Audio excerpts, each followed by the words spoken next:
بسم الله الرحمن الرحيم إذا جاء نصر الله والفتح ورأيت الناس يدخلون في دين الله أفواجا فسبح بحمد ربك واستغفره إنه كان توابا صدق الله العظيم.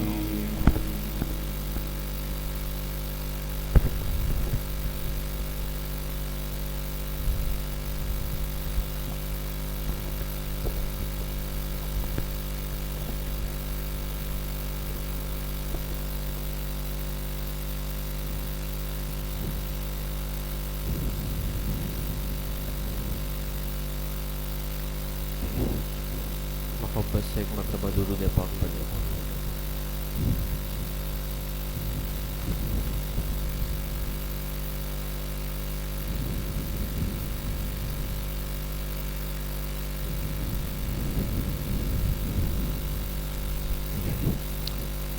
انتہائی خوبصورت کلام آپ حضرات کی سماعتوں کی آپ حضرات کے سامنے پیش کرنے لگا ہوں. محبت سے سماعت فرمائیے گا. شاعر کیا کہتا ہے کہ رخ پر نور پہ کچھ اور بھی انوار آئے، رخ پر نور پہ کچھ اور بھی انوار آئے، رخ پر نور پہ کچھ اور بھی انوار آئے، لیکن قرآن جو حرا سے میری سرکار آئے،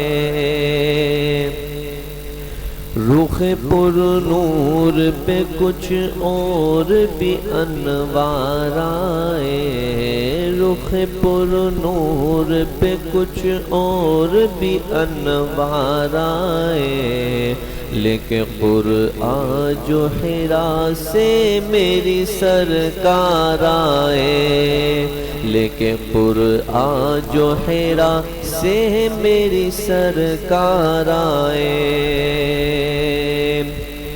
سارے نبیوں میں نہ کیوں دھج ہو نرالی ان کی،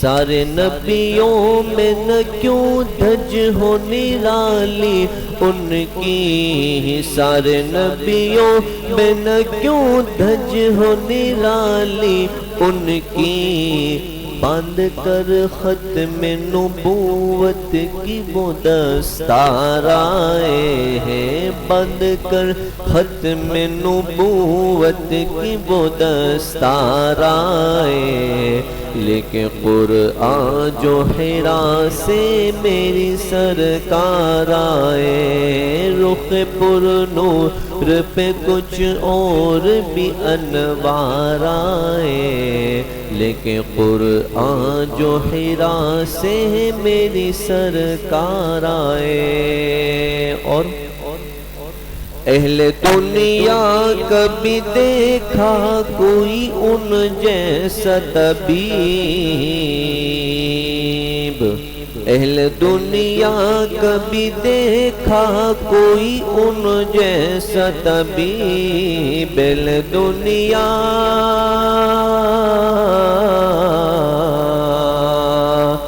اہل دنیا کبھی دیکھا کوئی ان جیسا طبیب، سب شفا یاب ہوئے جتنے بھی بیمار آئے، سب شفا یاب ہوئے جتنے بھی بیمار آئے، لیکن قرآن جو حرا سے میری سرکار آئے.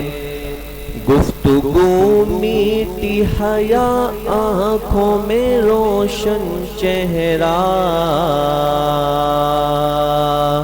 گفتگو میٹھی حیا آنکھوں میں روشن چہرہ، گفتگو میٹھی میرے آقا کی گفتگو میٹھی حیا، آنکھوں میں روشن چہرہ، جو بھی ایک بار ملے تجھ سے وہ دل ہارائے، جو بھی ایک بار ملے تجھ سے وہ دل ہارائے، لے کے قرآن جو حرا سے میری سرکار آئے۔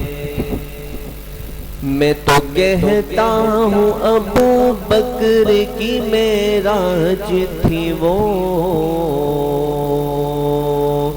میں تو کہتا ہوں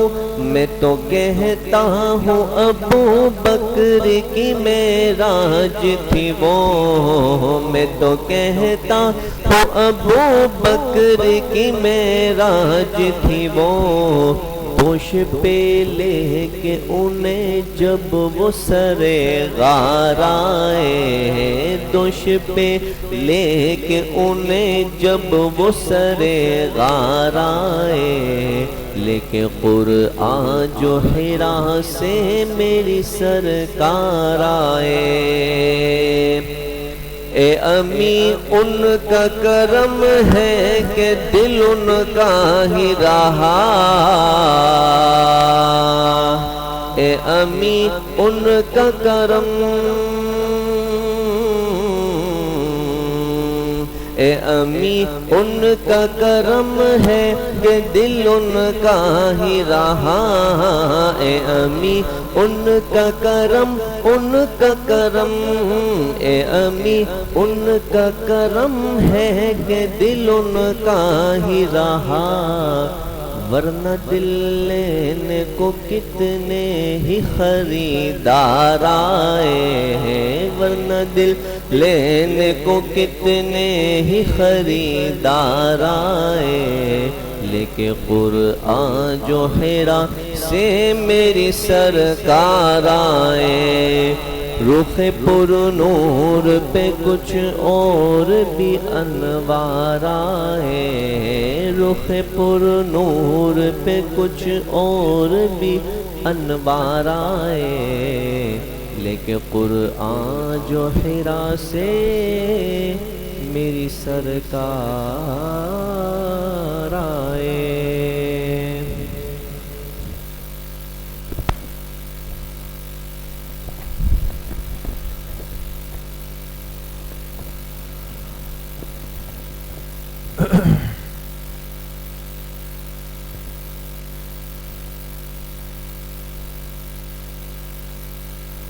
بسم اللہ الرحمن الرحیم،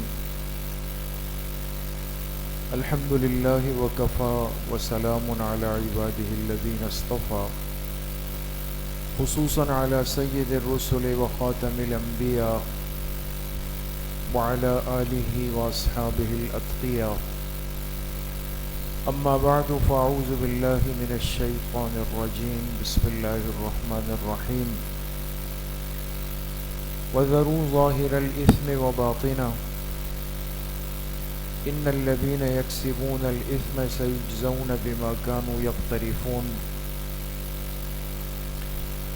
وقال رسول اللہ صلی اللہ علیہ وسلم، اتق المحارم تكن أعبد الناس۔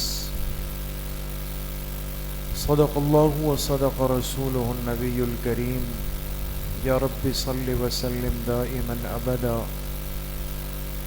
علی حبیبک خیر الخلق کلہم۔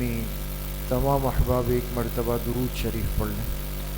اللہم صل علی محمد وعلی آل محمد کما صلیت علی ابراہیم وعلی آل ابراہیم انک حمید مجید۔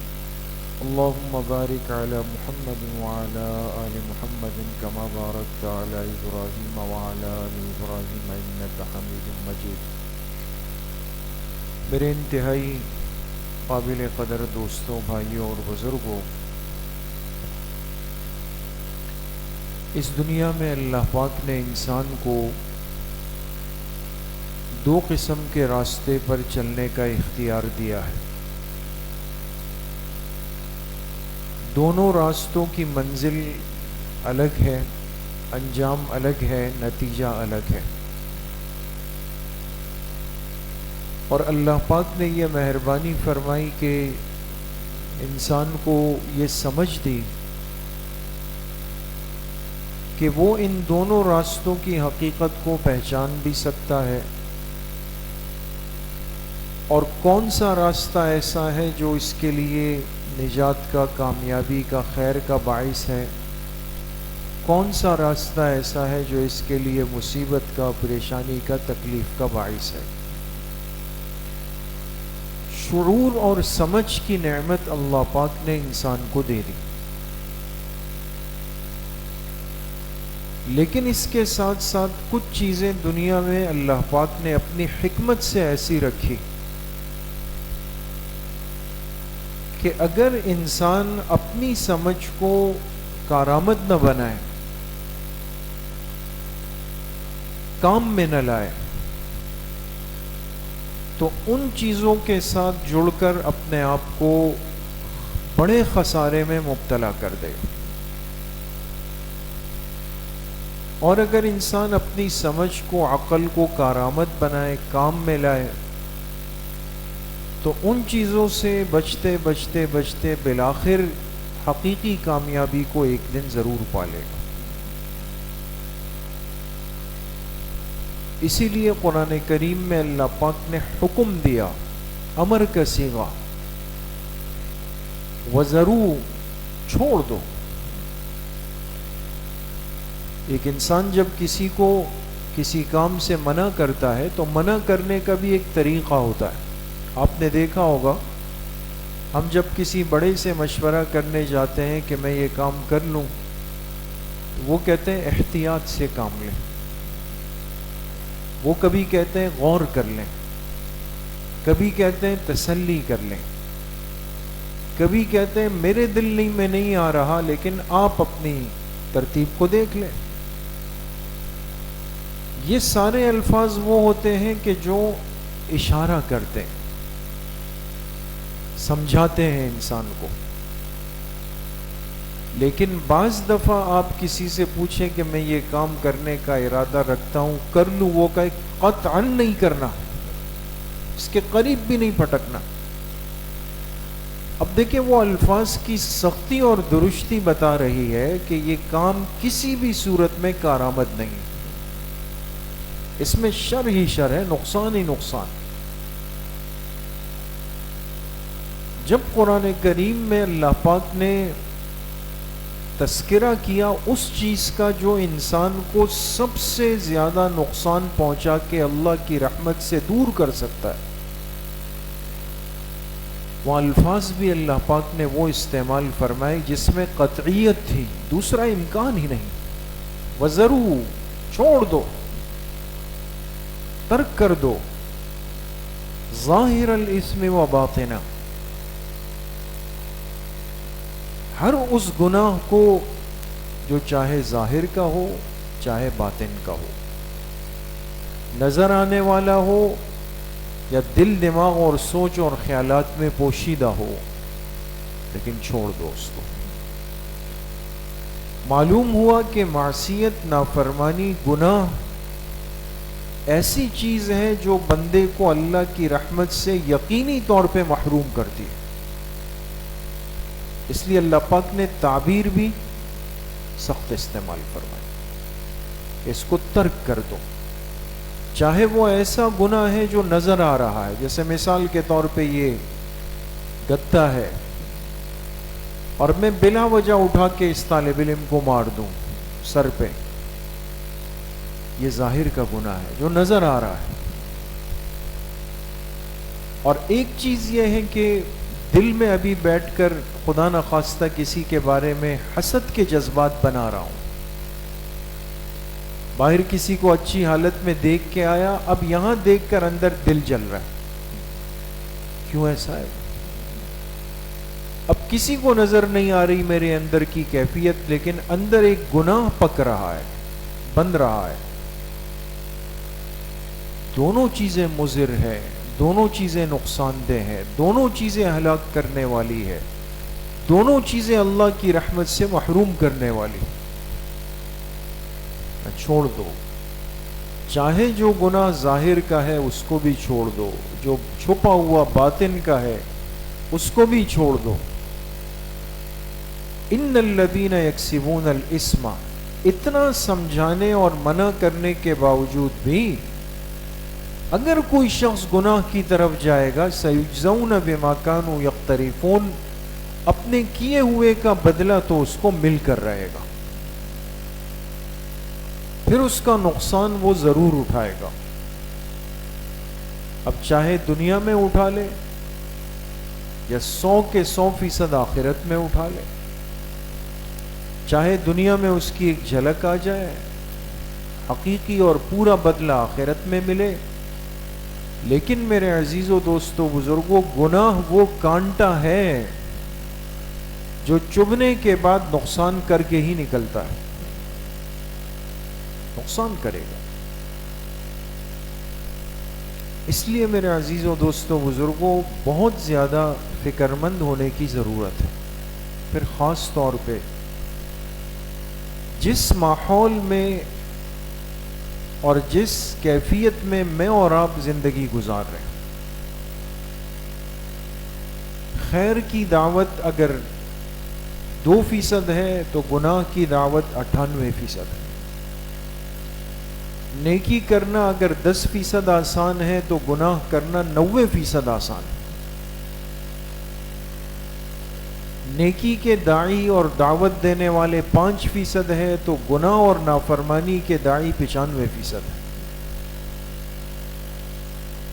اور پھر ایسے ایسے فتنے کہ جن کی پہچان بھی مشکل ہو جائے۔ آپ علیہ الصلوۃ والسلام نے حدیث پاک میں فرمایا، پناہ مانگو اس دور سے جو اشتباہ میں ڈال دے گا تمہیں۔ اشتباہ، صحابہ نے عرض کی کہ اللہ کے رسول صلی اللہ علیہ وسلم اشتباہ سے کیا مراد ہے؟ آپ نے فرمایا کہ ایسا وقت آئے گا کہ صحیح اور غلط کی پہچان مشکل ہو جائے گی۔ آپ کو چہرے سے، حلیے سے، ڈیل ڈول سے، بول چال سے، انداز سے، گفتار سے ایسا لگے گا کہ بھئی یہ تو کیا ہے اور کیا کمال کا بولتے ہیں، لیکن اندر زہر ہوگا۔ اور وہ طبقہ جو بیچارہ خیر کا داعی ہوگا، حق پر ہوگا، امت کی خیر خواہی کا جذبہ رکھے گا، ان کو پیچھے کر دیا جائے۔ اس لیے فتنوں کے دور کی ایک نشانی کیا فرمائی؟ عزت والے لوگ پس منظر میں چلے جائیں گے، ذلت والے لوگ جن کی کوئی ایک خاندانی بیک گراؤنڈ، پس منظر، کوئی علمیت کچھ بھی نہیں ہوگی، وہ مناصب پہ آ کر بیٹھ جائیں گے، وہ اوپر آ جائیں گے۔ سچ کو جھوٹ اور جھوٹ کو سچ بنا دیا جائے گا۔ جھوٹ بولنے والا وہ ایسا بولے گا کہ لوگ کہیں گے جی وہ تو بہت بولتے۔ سچ بولنے والے کو لوگ دھکے دیں گے، دھتکاریں گے، بگائیں گے، پیچھے کر دیں گے اس کو۔ یہ اشتباہ والا دور ہے دوست۔ اس لیے آج میں اور آپ بہت ساری ایسی چیزوں کو سمجھ بھی نہیں پاتے کہ وہ میرے حق میں خیر ہے یا خیر نہیں ہے۔ اس لیے جو حکم دیا نا کہ انسان ہمیشہ اپنے زمانے کے اہل علم سے جڑا رہے، علماء حق سے جڑا رہے، اس کی وجہ کیا ہے دوست؟ دوائی کی 1000 دکانیں شہر میں کھلی بھی ہو، لیکن بیماری کی تشخیص کرنے والا ڈاکٹر نہ رہے، ان دوائیوں کا کوئی فائدہ نہیں ہے دوست۔ جو ہمیں یہ نہیں بتا سکے کہ پیٹ کا درد کیوں ہو رہا ہے، سر کا درد کیوں ہو رہا ہے، کمر کا درد کیوں ہو رہا ہے، جسم بوجھل بھاری کیوں ہو رہا ہے، تشخیص مرض نہیں کر سکے وہ۔ اس لیے ہر دوائی کی ڈبیا پر، بوتل پہ لکھا ہوتا ہے بغیر ڈاکٹر کے مشورے کا استعمال نہ کریں، اس لیے کہ طبیب تشخیص کرے گا، وہ نشاندہی کرے گا۔ جتنے فتنے امت میں آئے یا آنے ہیں، آپ علیہ الصلوۃ والسلام نے اس سے پناہ کیوں مانگی؟ اللہم انا نعوذ بک من الفتن ما ظہر منها وما بطن، اے اللہ میں آپ کی پناہ مانگتا ہوں ان فتنوں سے جو چاہے ظاہر کے ہو چاہے باطن کے، اس لیے کہ حق کی، سچ کی، باطل کی، غلط کی پہچان نہیں رہے گی۔ سب سے زیادہ امت کو ڈرایا کون سے فتنے سے؟ فتنہ دجال سے۔ دجال کے فتنے سے کیوں ڈرایا امت کو سب سے زیادہ؟ صحابہ فرماتے ہیں کہ آپ نے اتنا تذکرہ مسجد نبوی شریف کے ممبر پہ فرمایا اور ہم اتنے گھبرا گئے کہ پھر ہم مدینہ منورہ کے نخلستان کھجور کے باغ میں جاتے ہوئے ڈرتے تھے۔ کیوں؟ ہمیں لگتا تھا شاید دجال یہاں چھپا ہوا ہو۔ اتنا ڈرایا آپ۔ وجہ کیا ہے؟ اس فتنے میں کیا ہونا ہے؟ اس لیے کہ اس میں حق اور باطل کی پہچان کرنا ایک بڑی آزمائش ہوگی۔ کچھ اختیارات اللہ کی طرف سے اس کے پاس ایسے ہوں گے، ایک کو زندہ کرے گا، ایک کو مار ڈالے گا، جس کو چاہے گا رزق کھانا دے دے گا، جس سے چاہے گا روک لے گا، ہر چیز کے ذخائر پہ کنٹرول حاصل کر لے گا، شعبدہ بازی کا دور ہوگا، عجیب و غریب چیزیں سامنے آنا شروع ہو جائے گی اور لوگوں کو لگے گا کہ اوہو اس کے پاس تو بڑی طاقت ہے، بڑی طاقت ہے۔ لیکن جو اہل ایمان ہوں گے، پکے ایمان والے، وہ اس کی اس کرتب بازی کو، شعبدہ بازی کو دیکھ کر اور پکے ہوں گے اور کہیں گے اب تو ہمیں یقین ہو گیا کہ تو ہی دجال ہے۔ لیکن آپ علیہ الصلوۃ والسلام نے فرمایا دجال کے فتنے کے موقع پر اہل ایمان کا خیمہ سمٹ جائے گا۔ خیمے سے تشبیہ، خیمہ ہوتا ہے نا جھوپڑی، اس سے تشبیہ، وہ سمٹ جائے گا، وہ محدود ہو جائے گا۔ اور جن کا ایمان کمزور، دنیا کی طاقت پر یقین زیادہ ہوگا، وہ آہستہ آہستہ اس دجال کے لشکر میں شامل ہوتے چلے جائیں۔ اللہ ہم سب کی حفاظت فرمائے۔ سخت معاملہ ہے۔ تو باطل کی پہچان مشکل ہوگی، حق کا ساتھ دینا مشکل ہو جائے گا۔ تو آج اس دور میں ہم داخل ہو رہے ہیں۔ غنیمت ہے ہمارے لیے وہ اللہ والے لوگ، وہ اہل علم، وہ علماء، وہ بزرگان دین، وہ دین کے زندہ شعبے کہ جس کی حیثیت اس وقت ایک چار دیواری کی ہے۔ انسان اس کے اندر ہو جائے اور اپنے ایمان کو محفوظ کر لے گا۔ ہمارے حضرت شیخ پیر ذوالفقار نقشبندی صاحب رحمۃ اللہ علیہ تشبیہ میں فرماتے تھے جیسے اصحاب کہف کے ایمان کی حفاظت اللہ نے غار سے فرمائی، وہ غار میں چلے گئے، ان کا ایمان محفوظ ہوا۔ تو اللہ نے اس امت کو سمجھا دیا کہ حفاظت کے لیے سب سے پہلے تو اس برے ماحول سے نکلنا پڑے گا، قربانی دے، نکل جائے وہاں سے۔ پھر آپ کو ایک باؤنڈری وال چاہیے جس کے اندر آپ چلے جائیں گے۔ پھر حضرت فرماتے تھے دیکھیں مساجد، مدارس، خانقاہیں، دعوت و تبلیغ، یہ سلسلے اس امت کے لیے کہف ہے، یہ اس غار کی طرح ہے جو اہل ایمان کے ایمان کو محفوظ کرنے کا واحد ذریعہ ہے۔ اس لیے میرے عزیزو، دوستو، بزرگو، گناہ سے نفرت پیدا ہو جائے، گناہ کے نقصانات ہم پر واضح ہو جائے، گناہ سے بچنے کا جذبہ اور داعیہ ہمارے اندر پیدا ہو جائے، یہ چیز سیکھنے پڑی۔ امام غزالی رحمۃ اللہ علیہ جو امت کے بڑے انسان گزرے، ان سے کسی نے پوچھا بڑا عالم کون ہے؟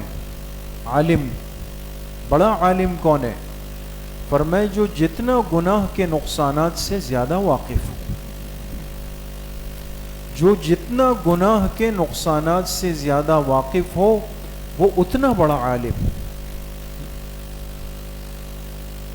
اس لیے دیکھیں آج ہمیں پتہ ہے کہ زہر مار ڈالے گی.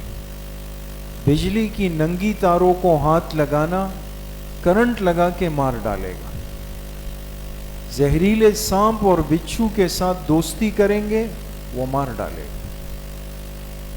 ڈاکو گھر میں آئے اور آپ نے احتیاط نہیں کی، یہ مال جان سب لوٹ کر چلا جائے گا. یقین ہے نا، یقین ہے اس پر. اسی لیے کسی بھی مشکوک قسم کی چیز کو ہم منہ میں نہیں ڈالتے، تسلی کرتے ہیں. پانی کی بوتل رکھی ہوئی ہو لیکن پتہ نہیں کہ پانی ہے یا کچھ اور چیز ہے، تو 10 بندوں سے پوچھیں گے اس میں کیا ہے، اس میں کیا ہے. لیکن پتہ ہے یہ چیز جان لے لے گی. تار لٹک رہے ہوتے ہیں، نادانی نہیں کرے گا کوئی بھی جا کے اس کو پکڑ لے کہ بھئی یہ اس طرح ہے. سانپ کا تماشا دکھانے والا جب آتا ہے، سانپ کے جو تماشے دکھاتے ہیں، بین بجاتے ہیں، اور دیکھیں لوگ جمع ہوتے ہیں، کوئی قریب نہیں آتا، دائیں بائیں کھڑے ہو جاتے ہیں. لیکن اس سپیرے نے سانپ کو قابو کرنے کا طریقہ سیکھا ہوا ہے، اس کے دانت توڑے ہوئے ہیں، یا آسان الفاظ میں کہتے ہیں اس کے پاس اس کا منتر ہے. کہتے ہیں جو سانپوں کے پالنے والے ہوتے ہیں ان کے پاس ایک منتر ہوتا ہے، طریقہ ہوتا ہے جس سے اس سانپ کو قابو کر لیتے ہیں. تو وہ سپیرا اس کو ہاتھ لگاتا ہے، عام بندہ نہیں لگاتا کیونکہ یہ اس کو ڈس لے گا، مار ڈالے گا. جس چیز کا یقین ہمارے پاس ہے اس میں احتیاط ہے. لیکن میرے عزیزوں، دوستوں، بھائیوں اور بزرگوں، قرآن کریم میں اللہ رب العزت نے کئی مقامات پہ ہمیں سمجھایا کہ جس نے خواہشات نفس پر بلا تکلف عمل کیا، نفس کے خواہش پر چلنے والا ہلاک ہو جائے گا. جس نے شیطان سے دوستی کی اور اس کی باتوں کو مانا، یہ شیطان کا دوست بن جائے گا، یہ ہلاک ہو جائے گا. جس نے بری صحبت اختیار کر لی، برے دوستوں کے ساتھ رہا، یہ اس کے ایمان کو خراب کر کے اس کو مار ڈالیں. نفس کے تقاضوں پر ہر صورت عمل کرنا ہلاکت ہے. شیطان کے دکھلائے ہوئے ہر راستے پر چل پڑنا ہلاکت ہے. اپنے لیے بری دوستی اور صحبت اختیار کرنا ہلاکت ہے. لیکن ہم کر کیا رہے ہیں دوست؟ اس لیے آج خواہشات نفس کیا کہتی ہے؟ یہ کام بھی کر لیں، یہ کام بھی کر لیں، یہ کام بھی کر لیں، یہ کام بھی کر لیں، یہ کام بھی کر لیں. یہ خواہشات نفس ہیں. اب یہ سوچنا کہ آیا ایسا کرنا درست بھی ہے یا نہیں ہے، صحیح بھی ہے یا نہیں ہے، یہ باتیں نکل گئی. آپ کو اندازہ ہوگا چند دن قبل صرف ہمارے ملک کے نہیں، عالم اسلام پوری دنیا کی سب سے بڑی علمی شخصیت، اور ہمیں اس پر فخر ہونا چاہیے کہ اللہ پاک نے ہمیں ان کے زمانے میں رکھا ہے. حضرت شیخ الاسلام مفتی محمد تقی عثمانی صاحب دامت برکاتہ. تو حضرت شیخ نے ایک مسئلہ بتایا کرپٹو کرنسی کے بارے میں نا. حضرت سے پوچھا گیا کہ جائز ہے ناجائز ہے، تو حضرت نے فرمایا کہ ابھی تک کی علماء کی تحقیق کے مطابق یہ جائز نہیں ہے. اب وہ عام آدمی تو نہیں ہے، عام عالم بھی نہیں ہے، بلکہ اکابر کے استاذ ہیں. انہوں نے اس امت اور اس قوم کو حرام سے بچانے کے لیے ایک فتویٰ دیا. لیکن کیا ہوا؟ خواہشات نفس پہ چلنے والے طبقے نے وہ آسمان سر پہ اٹھایا کہ بھئی ان لوگوں کو کیا پڑی ہے کہ یہ ان معاملات میں ہمیں سمجھا. ان کو کیا پتا کہ کرپٹو کرنسی کیا ہوتی ہے، بٹ کوائن کیا ہوتا ہے. اپنے زعم کے مطابق آج کے یہ خواہش پرست لوگ، دنیا پرست لوگ یہ سمجھتے ہیں کہ شاید یہ کوئی جدید چیز دنیا میں آ گئی ہے. دوست ہماری فقہ کی کتابوں میں جو مسائل لکھے ہوئے ہیں نا دوستو، وہ قیامت کے دن تک کے لیے ایک مسئلہ ایسا نہیں کہ جس کو انسان بیان کرے اور اس کا جواب ہمارے فقہاء نے کتابوں کے اندر نہ لکھا ہو۔ میں آپ کو ایک چھوٹی سی مثال دوں۔ ایک مسئلہ فقہاء نے لکھا آج سے کئی 100 سال پہلے کہ ایک انسان ایسی جگہ چلا جائے کہ اس کے پیروں کے نیچے زمین نہ ہو، کوئی سہارا نہ ہو، کوئی ٹکنے والی چیز نہ ہو، کوئی کپڑا نہ ہو، کچھ بھی نہیں ہو، نہ دائیں کچھ، نہ بائیں کچھ، نہ اوپر کچھ، نہ نیچے کچھ۔ اس پر نماز ہے یا نہیں؟ آپ جانتے ہیں نماز کے فرائض میں سب سے پہلا فرض کیا ہے؟ قیام، پیر زمین پہ ٹکا دینا۔ تو زمین نہیں ہے تو قیام تو نہیں ہو سکتا۔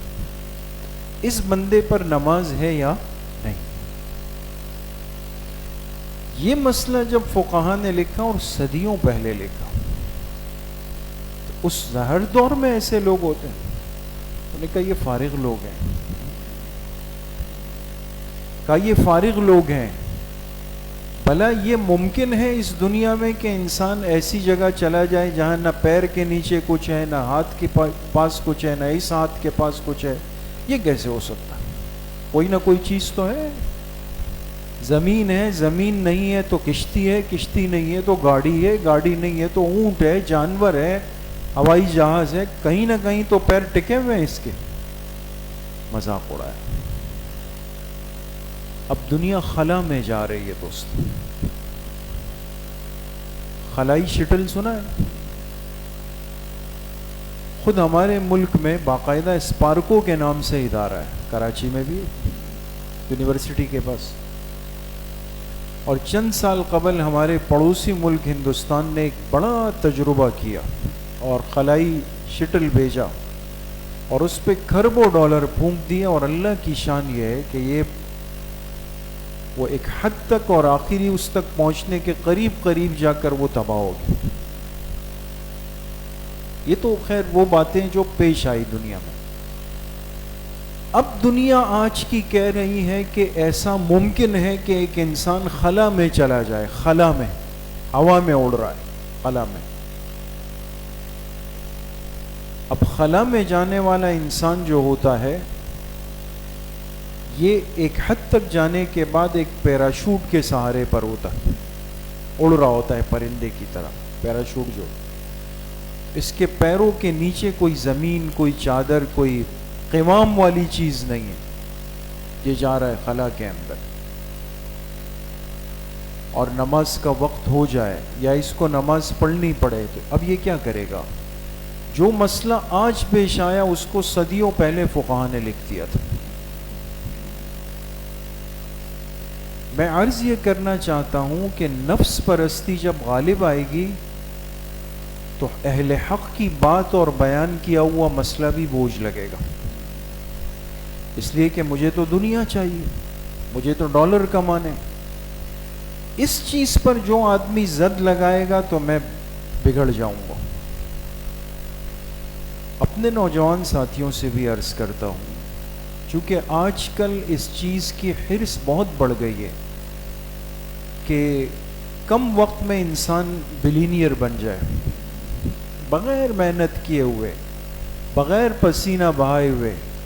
یہاں میں نے بٹن کلک کیا اور میرے اکاؤنٹ میں اتنے ہزار، اتنے لاکھ ڈالر ٹرانسفر ہو جائے۔ یہ زندگی ہم سب کو آج چاہیے، جبکہ یاد رکھیں کہ یہ دین اور شریعت نہیں، یہ انسانیت کا طریقہ بھی نہیں ہے۔ آپ انسان اول سے لے کر چل پڑیں، ہر جگہ کمانے کے لیے آپ کو ایک لفظ ملے گا محنت کا، بھاگ دوڑ کا، پسینہ بہانے کا، فکر کرنے کا، وقت دینے کا۔ اور جنہوں نے آج تک یہ تجربات کیے نا دوستو، اس کا برا انجام ہوا، نقصان ہوا۔ خواہشات نفس سے نکلنا پڑے گا دوستو۔ رزق حلال کم ہو میرا گھر چل سکے، 2 وقت کی روٹی بچوں کو صحیح ترتیب پہ مل سکے، اور میں گزارا کر سکوں، کسی کا محتاج نہیں بنوں، شکر ادا کرنا چاہیے۔ شیطان انسان کا دشمن ہے، ان الشیطان لکم عدو فاتخذوہ عدوا۔ اب وہ دل کو، دماغ کو، خیالات کو، تصورات کو، ہر چیز کو پراگندہ کرتا ہے۔ اور یقین کریں آج کے دور کا بڑا مسئلہ وہ یہ رہا ہے۔ ہمارے بزرگ فرماتے ہیں پہلے یہ باتیں نوجوانوں سے ہوتی تھی کہ بھئی نوجوانوں کی حفاظت کریں اور ان کا جلدی نکاح کریں، ان کو ماحول سے جوڑیں۔ تو حیرانگی ہوتی ہے کہ آج ہمارے بزرگ کہتے ہیں کہ یہ غلط خیالات، غلط سوچیں، شہوت پرستی کا جو ایک غلبہ ہے کہ اب یہ عمر کا بھی محتاج نہیں رہا ہے۔ اب انسان بڑھاپے میں ہوگا، داڑھی سفید ہوگی، بال سفید ہوں گے، ہاتھ میں لرزہ ہوگا، سب کچھ ہوگا، لیکن نعوذ باللہ دل دماغ میں غلط سوچیں آتی ہیں۔ یہ شیطان کی مجانست اور موافقت، اس کا یہ نتیجہ اور انجام ہے۔ جس کو اللہ نے ہمارے لیے دشمن فرمایا وہ کیسے ہمارا دشمن نہیں؟ سوچوں کو پاک رکھنا بہت ضروری ہے۔ اس لیے دیکھیں نا، حکم دیا کہ انسان طہارت میں رہے، باوضو رہے۔ باوضو رہنے کی حکمت سب سے بڑی یہ ہے، انسان کے خیالات پاک ہو جائیں گے دوست، یہ حل ہے۔ نفلی روزوں کا حکم کیوں دیا؟ یہ حد سے بڑی ہوئی شہوت کے تقاضے کو توڑ دیتا ہے، نفلی روزوں کا اہتمام۔ اور دیکھیں شریعت کی حکمتیں دیکھیں، ہر مہینے میں 3 مسنون روزے رکھتی ہے۔ کون کون سی تاریخ؟ 13، 14 اور 15، بالکل مہینے کا وسط ہے، مہینے کا وسط ہے۔ اور آپ حیران ہوں گے، ہمارے ڈاکٹر نوشاد صاحب جو بزرگ ہیں، آج کل بیمار ہے، اللہ ان کو شفائے کامل نصیب فرمائے، وہ حضرت فرمانے لگے کہ یعنی طبی لحاظ سے، میڈیکل کی لائن کے اعتبار سے اس پر غور کیا گیا کہ 13، 14، 15 جو تاریخیں ہیں، اس میں کیا حکمت ہو سکتی ہے؟ تو ڈاکٹر صاحب فرمانے لگے کہ جو جسم کا دوران خون ہے نا، جو بلڈ سرکولیشن ہے، وہ ان دنوں اس کیفیت میں ہوتی ہے اور رگوں میں اس طرح گھوم رہی ہوتی ہے کہ انسان شہوت کے تقاضے سے بے قابو ہوتا ہے۔ انہی ایام میں شریعت نے حکم دیا کہ 3 روزے سنت ہے، انسان قابو میں آئے۔ اتنی بڑی حکمتیں ہیں دوست۔ اور تیسری مصیبت وہ برے ساتھی ہیں، بری مجلس ہے، برے دوست ہے۔ دور شو از اختلاط یار بد، یار بد بدتر بوت از مارے بد۔ فرمایا برے دوست کی صحبت سے دور ہو جاؤ، یہ سانپ سے زیادہ خطرناک ہے۔ سانپ ڈس کر جان لے لیتا ہے، برا دوست ڈس کر ایمان لے لیتا ہے، ایمان کو متاثر کرتے ہیں۔ اس لیے میرے عزیزو، دوستو، بزرگوں، ہمت اور کوشش اور فکر کی ضرورت ہے۔ اپنے ماحول کو درست کرنے کی، پاک کرنے کی، صاف کرنے کی بہت بڑی ضرورت ہے آج۔ اور یہ کوشش کی جائے کہ خلوت میں کم سے کم وقت گزاریں۔ خلوت سمجھتے ہیں؟ خلوت کس کو کہتے ہیں؟ تنہائی کو۔ دیکھیں دن میں تنہائی کو پسند نہیں کیا گیا۔ وجہ کیا ہے؟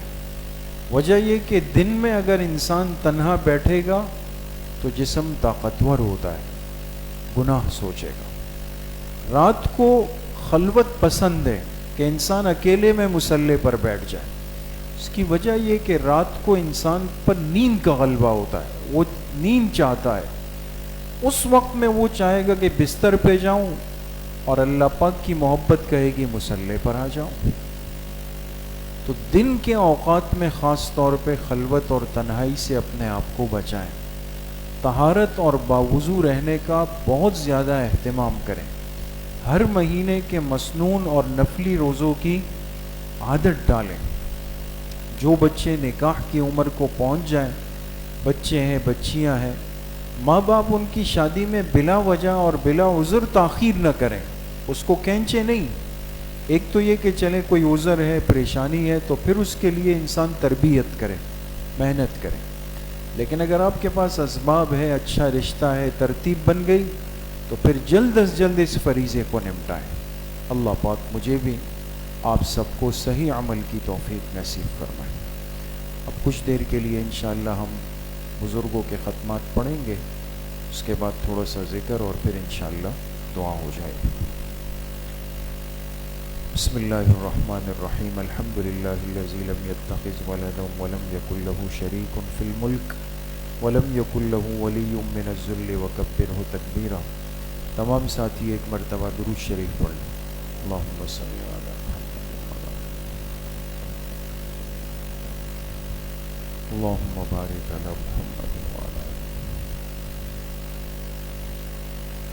ایک مرتبہ سورہ فاتحہ پڑھ لیں. بسم اللہ الرحمن الرحیم. الحمد للہ رب العالمین.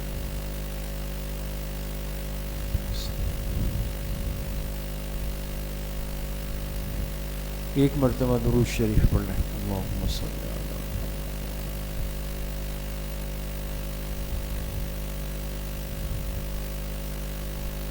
ایک مرتبہ سورہ علم نشرح پڑھ لیں. بسم اللہ الرحمن الرحیم. علم نشرح لک صدرک ووضعنا عنک وزرک الذی انقض ظہرک ورفعنا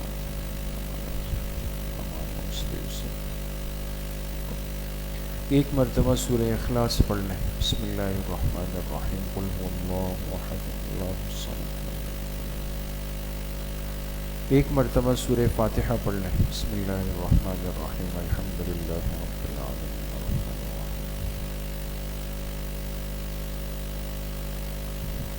ایک مرتبہ درود شریف پڑھ لیں. اللہم صل علی محمد.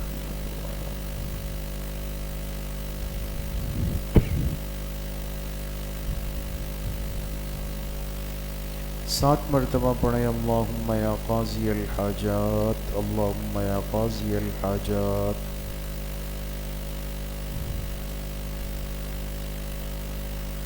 سات مرتبہ پڑھیں. اللہم یا کافی المہمات. اللہم یا کافی المہمات.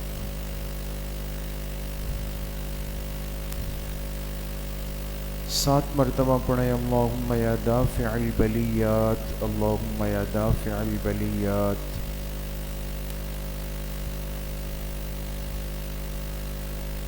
سات مرتبہ پڑھیں. اللہم یا شافی الامراض. اللہم یا شافی الامراض.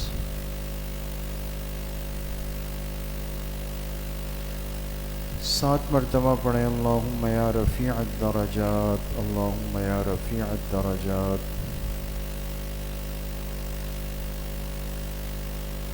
سات مرتبہ پڑھیں. اللہم یا مجیب الدعوات. اللہم یا مجیب الدعوات.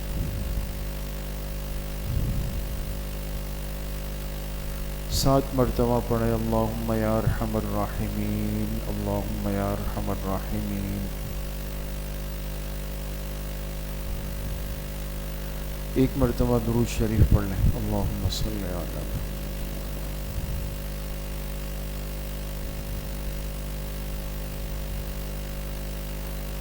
تین مرتبہ پڑھیں. حسبنا اللہ ونعم الوکیل. حسبنا اللہ ونعم الوکیل. ایک مرتبہ درود شریف پڑھ لیں. اللہم صل علی محمد.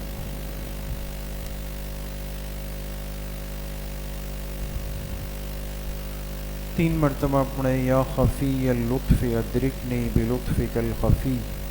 یا خفی اللطف ادرکنی بلطفک الخفی. ایک مرتبہ درود شریف پڑھ لیں. اللہم صل علی محمد.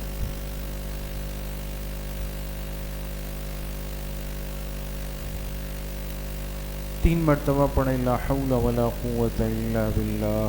لا حول ولا قوت الا باللہ.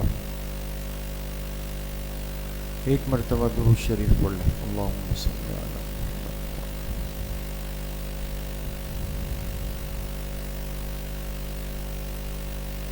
3 مرتبہ پڑھے ذالک فضل اللہ یؤتیہ من یشاء واللہ ذو فضل علی المؤمنین، ذالک فضل اللہ یؤتیہ من یشاء واللہ ذو فضل علی المؤمنین۔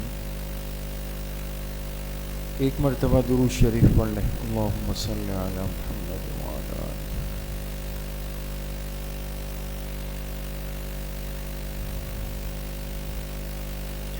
تین مرتبہ پڑھیں، یا لطیفا بخلقہ یا علیما بخلقہ یا خبیرا بخلقہ، الطف بنا یا لطیف یا علیم یا خبیر، یا لطیفا بخلقہ یا علیما بخلقہ یا خبیرا بخلقہ، الطف بنا یا لطیف یا علیم یا خبیر۔ ایک مرتبہ درود شریف پڑھ لیں، اللہم صلی علی۔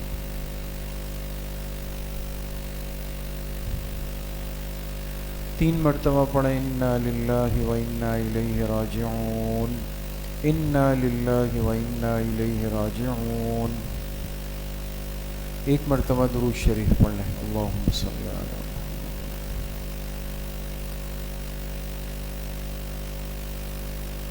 تین مرتبہ پڑھیں، اللہ ولی الذین آمنوا، اللہ ولی الذین آمنوا۔ ایک مرتبہ درود شریف پڑھ لیں، اللہم صلی علی۔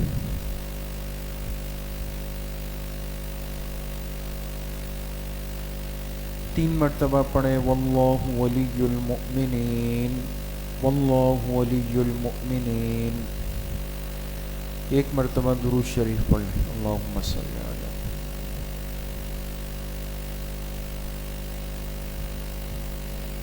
تین مرتبہ پڑھیں، رب اغفر وارحم وانت خیر الراحمین، رب اغفر وارحم وانت خیر الراحمین۔ ایک مرتبہ درود شریف پڑھ لیں، اللہم صلی علی۔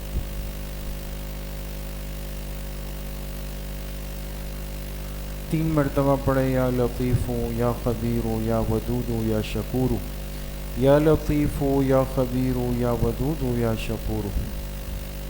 ایک مرتبہ درود شریف پڑھ لیں، اللہم صلی علی۔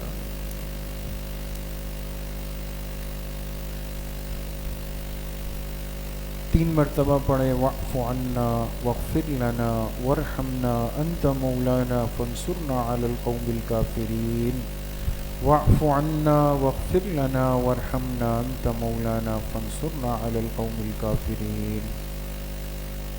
ایک مرتبہ درود شریف پڑھ لیں، اللہم صلی علی۔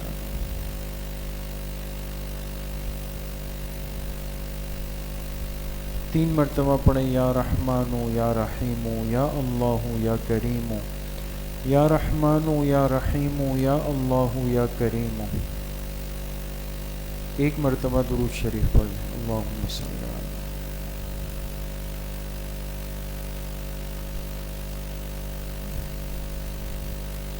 تین مرتبہ پڑھیں، الا بذکر اللہ تطمئن القلوب، الا بذکر اللہ تطمئن القلوب۔ ایک مرتبہ درود شریف پڑھ لیں، اللہم صلی علی محمد وعلی آل محمد کما صلیت علی ابراہیم، اللہم بارک علی محمد وعلی آل محمد کما بارکت علی ابراہیم وعلی آل ابراہیم انک حمید مجید۔ یہ جتنے ختمات مبارکہ پڑھے گئے، ان کا ایصال ثواب جناب رسول اللہ صلی اللہ علیہ وسلم کو آپ کے قبر مبارک میں آپ کے واسطے اور وسیلے سے پوری امت مسلمہ کے مرحومین مرحومات، بالخصوص حضرت مفتی صاحب رحمۃ اللہ علیہ، والدین، اساتذہ اکرام، ہمارے محسنین، محبین، مخلصین، کل امت مسلمہ کے مرحومین، اللہ پاک سب کو ان کی قبروں میں اپنی شان کے مطابق اس کا ایصال ثواب نصیب فرمائے۔ اب کچھ دیر کے لیے پہلے ذکر جہری کریں گے، یعنی آواز کے ساتھ ذکر، لیکن ذکر جہری میں اعتدال ہو، اتنی آواز ہو کہ ہر ساتھی کی آواز اس کے کان تک آ جائے۔ بہت زیادہ چیخ و پکار کرنا یہ مسجد اور ذکر دونوں کے آداب کے خلاف ہے۔ تو کچھ دیر کے لیے انشاءاللہ ذکر جہری کریں گے، پھر تھوڑا سا مراقبہ کریں گے، پھر انشاءاللہ دعا ہوگی۔ لا الہ الا اللہ، لا الہ الا اللہ، لا الہ الا اللہ،